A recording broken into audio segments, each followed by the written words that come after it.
안녕하세요. 에코살림 전문가 김나나입니다. 오늘은 입안 건강에 대해서 제가 좀 이야기를 해보려고 하는데요. 제가 나이가 들다 보니까 치아가 오복 중에 하나라는 말이 정말 이해가 되더라고요. 이가 흔들리거나 아니면 풍치가 생기거나 치주 질환이 생기고 나면은 사실 음식을 씹을 수가 없잖아요. 그러니까 너무 힘들더라고요. 제가 이때 도움을 받았던 한약재가 있어서 여러분들한테도 도움이 될 것 같아서 소개를 시켜드리는데요. 이가 흔들리거나 또는 입안에 염증이 생기거나 그리고 치주 질환이 있어서 치과를 다니는데도 불구하고 이게 잘 낫지 않는 분들한테 많이 도움이 되실 거예요. 저도 최근에 이가 빠지면서 그 임플란트 시술을 받았는데요. 이러고 났더니 정말 잇몸이 너무너무 많이 힘들더라고요. 이렇게 나이가 들면서 잇몸이라고 하는 것 자체가 많이들 무너지잖아요.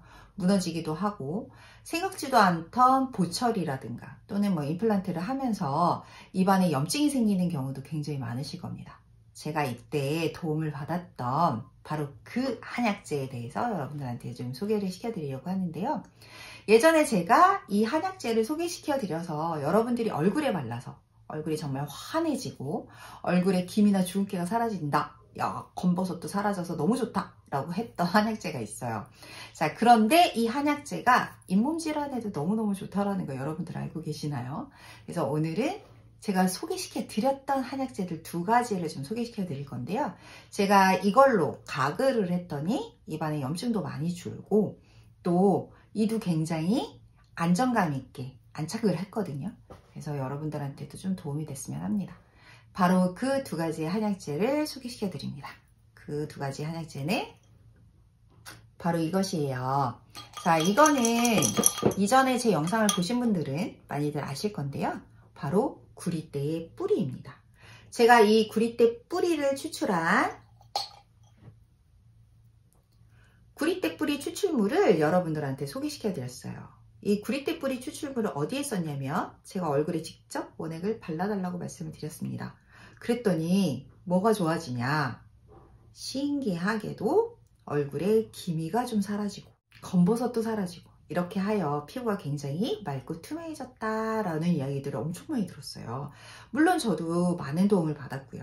그래서 이 구리대 뿌리 추출물을 여러분들한테 소개시켜 드렸는데요. 이 구리대의 뿌리는 백지라고 불리우는 한약재입니다. 이 백지는 서시오경산이라고 하는 비법서에도 꼭 들어가는데요. 서시라고 하는 중국의 미녀를 빗대어서 이야기하는 건데요. 서시처럼 옷 같은 얼굴을 만들어주는 가루란 뜻이죠. 자, 여기에 대부분이 들어가는 게 바로 백지입니다. 즉 이 구리대 뿌리인데요. 이렇게 구리대 뿌리를 얼굴에다가 바르면은 피부가 굉장히 맑고 투명해진다라고 하는데 이게 입안에 사용하면 또 어디에 좋은 줄 아세요? 이 구리대가 우리 조상님들은 풍치가 심하거나 잇몸에 염증이 있을 때 이 구리대 뿌리인 백지를 잘라다가 입안에 물고 있으셨대요. 그러면은 진통 효과뿐만 아니라 이의 염증이 가라앉는 효과도 같이 있었다고 해요.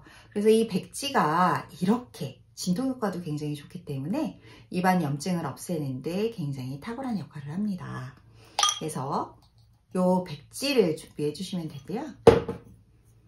그 다음에 여기 보이는 뿌리는 아주 가늘죠.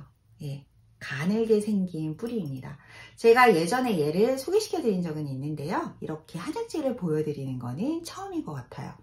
이거는 보다시피 굉장히 가는 형태의 뿌리로 되어 있어요. 그리고 냄새가 굉장히 매운 냄새가 납니다. 그래서 이름 자체가 가늘새 매울신 해서 이름이 세신이에요.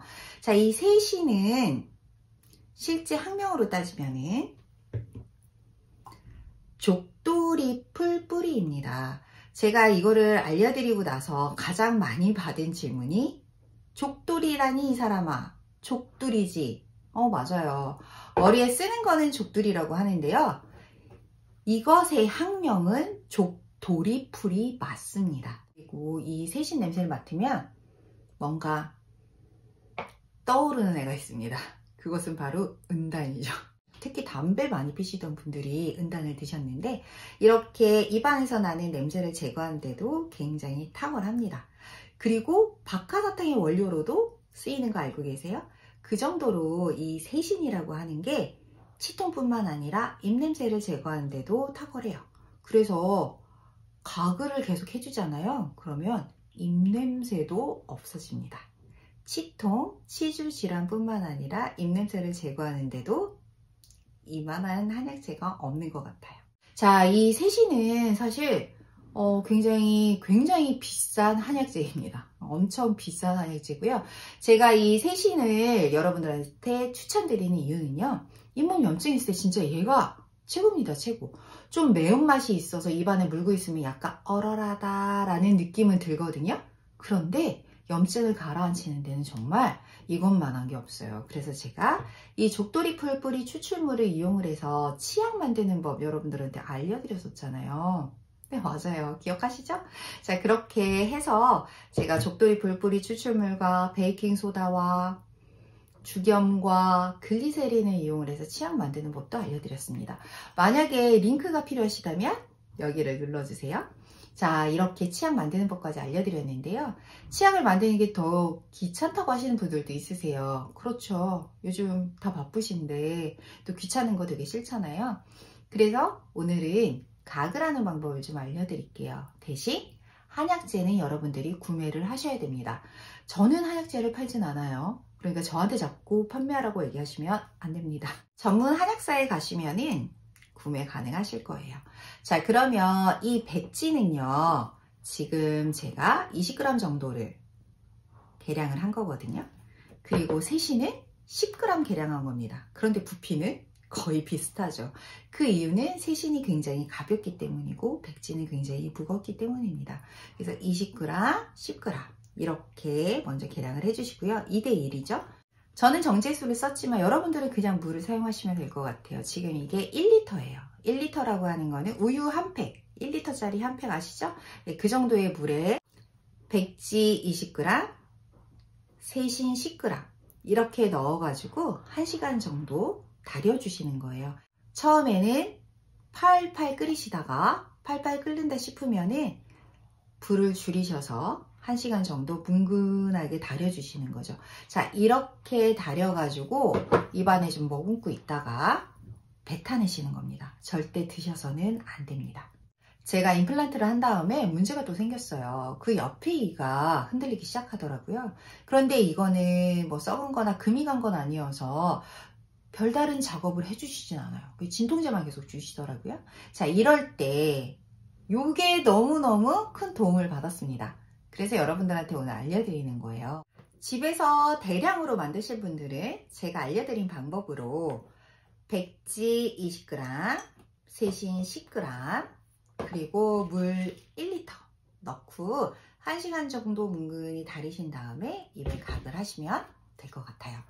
자, 이때 먹지 않도록 주의해 주십시오. 왜냐면 세신이라고 하는 한약재가 몸 안에 들어왔을 때 안 맞는 분들이 있을 수가 있어요. 자, 그러면 일단 제가 한번 해볼게요.